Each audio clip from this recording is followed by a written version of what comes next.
আসসালামু আলাইকুম। একটি হাদিস আছে, জিনাকারীর লজ্জা স্থানের দুর্গন্ধে জাহান্নামবাসী অস্থির হয়ে উঠবে। জিনা করার পূর্বে এই হাদিসটি একবার সবাই জেনে নেবেন এবং জিনা সম্পর্কে আমাদেরকে বিস্তারিত জেনে নিতে হবে। জিনা কি? শুধু অবৈধভাবে মেলামেশা করাকে কি জিনা বলা হয়? উত্তরে আমরা বলবো না। হাদিসের ভাষায় জিনা বহু প্রকারে বিভক্ত।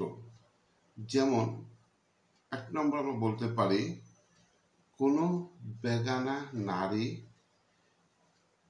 অথবা পুরুষের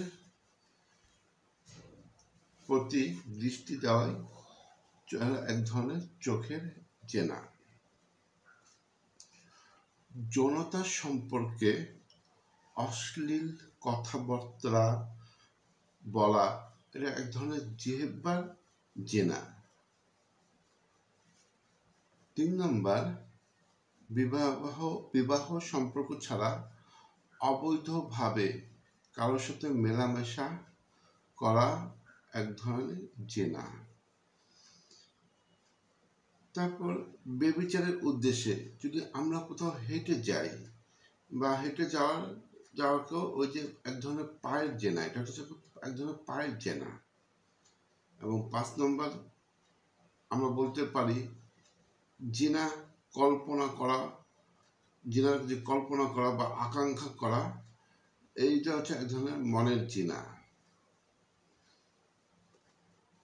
আর 6 নম্বর শেষ যেটা বলতে চাচ্ছিলাম সেটা হচ্ছে লজ্জা স্থান একে, আমাদের যে লজ্জা স্থানটা আছে একে পূর্ণতা দেয় অথবা সম্পূর্ণ রেখে দেওয়াটাও এক ধরনের জেনা।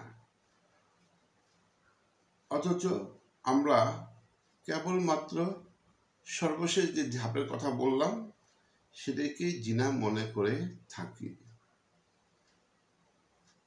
এবার ভেবে দেখুন, আপনি এইসব কোনো কাজের একটির সাথে জড়িত আছেন কিনা। আমাদের এটাকে ভেবে দেখতে হবে।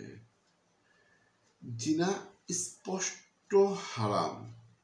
আল্লাহ তাআলা জিনাকে হারাম ঘোষণা করে বলেন, তোমরা জিনার ধারের কাছেও যেও না, কেননা তা অত্যন্ত নির্লজ্জ এবং খারাপ একটা কাজ।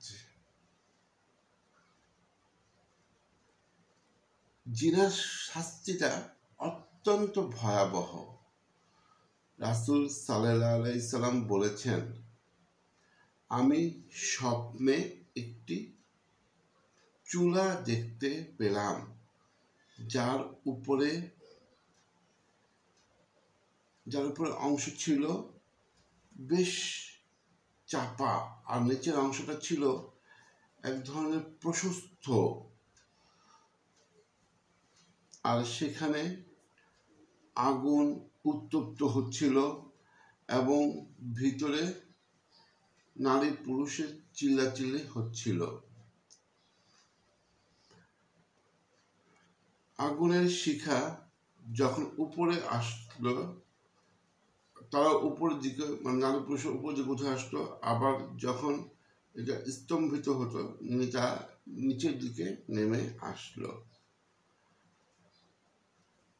এইভাবেই ওই চূড়াটা অগ্নিকৃত হচ্ছে এবং স্তীমিত হচ্ছিল। সর্বদাই তাদের এই অবস্থা চলছিল। আমি তখন জিবরাইল আলাইহিস সালামকে জিজ্ঞেস করলাম, এরা কারা? জিবরাইল আলাইহিস সালাম বললেন, এরা তারাই যারা অবৈধ যৌনাকারী নারী ও পুরুষ।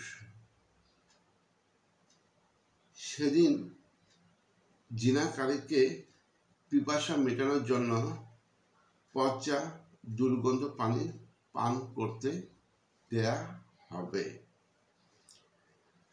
আল্লাহ আমাকে সহ সবাইকে সকল ধরনের গুনাহ থেকে দূরে থাকার তৌফিক দান করুক। আমরা সকলেই একসঙ্গে বলি আমিন, আমিন, আমিন।